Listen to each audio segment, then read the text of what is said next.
Okay, so she was being funny. Give me that.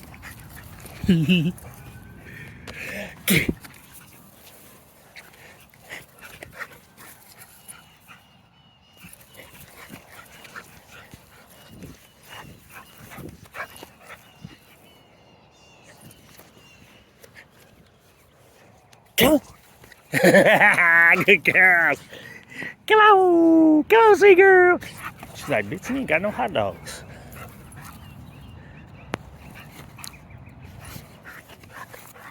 I wonder if, like, doing personal play like that, good girl, right?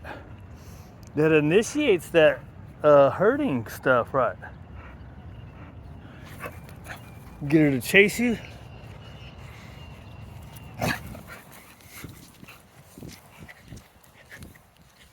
Come on. Right? Which is, I guess, we don't want her to be mouthing feet and legs.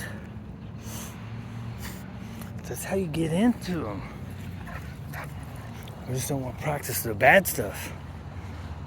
But she's doing good, right? So get her excited and just stop, and then she doesn't do it.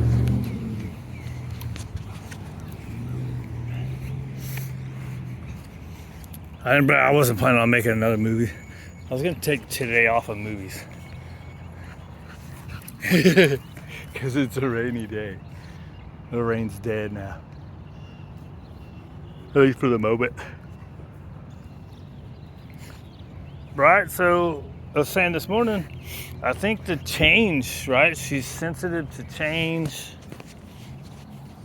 So the fact that it changed with the puppy coming, her space is a little different, even though she didn't use like not even half of the space I had for her. She wasn't using it, so I didn't think it would be a big deal, but it seems to have changed her mentality a little bit, right?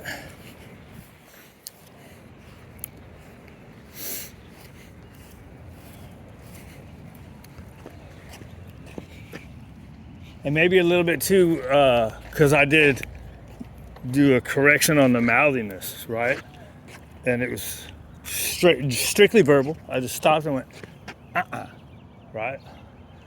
And so maybe that kind of weirded her out too. Because up to that point, all I was doing was trying to get her come to the hand instead.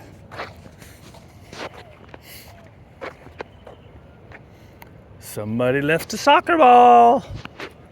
We're gonna have to eat it. Chomp it. This one doesn't look like it's dead though. Usually when they leave them out here like that, it's because they can't use them anymore. Oh boy. I don't know. We all got our things, right? These guys got their things.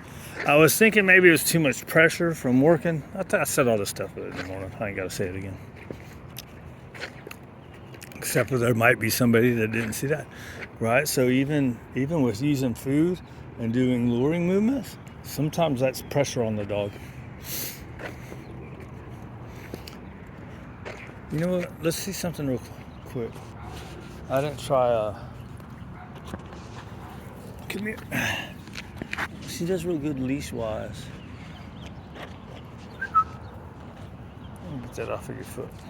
There we go. So let's see what she does like this.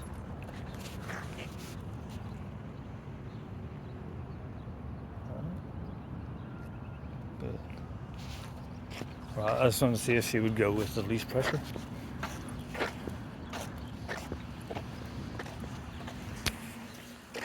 Although that was spatial pressure too. That's a double pressure. But let's see what the deal is, right? There's this one guy I've been watching. He said they do tons of pressure stuff in the beginning. Now, I don't know if they're just talking about regular. He does a lot of more aggressive, reactive dogs. Ow, that was cold.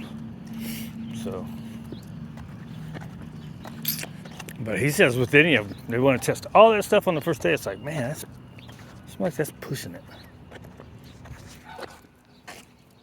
But hey, people are successful. People do what they were taught to do. His thing is if you get through a bunch of different stresses, then it's almost, I don't know. My training is push them a little bit. Don't be too pushy. Don't test too much.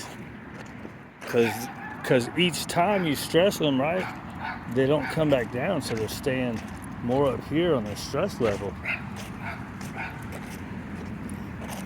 So it's harder for them to deal. If they're up here, it's harder for them to deal with. If you're doing a minor stress and they're already up here, that minor stress is going to be like a major stress, right?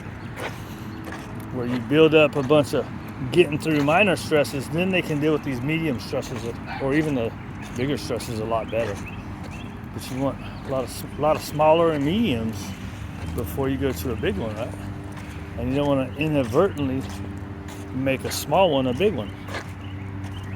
At least that's what I was taught. And I think that's kind of the general practice. See what they got, let them settle down, give them a little break, try some more, so you can see what each individual stressor, how each individual stressor pushes them, right? Instead of it's called trigger stacking. We got all these little ones, but even though they've been little ones, it comes up here. So they can't deal with the little one as well. I don't know, dude, whatever. People say shit. We repeat shit that we were taught. Sometimes that shit we were taught is wrong. Hey, you're supposed to watch your mouth. Sometimes the stuff we're taught is wrong. Or doesn't go for all dogs, right? That's why it's good to have different strategies, different methods. If you have one strategy and one method, there's going to be dogs and people you can't help.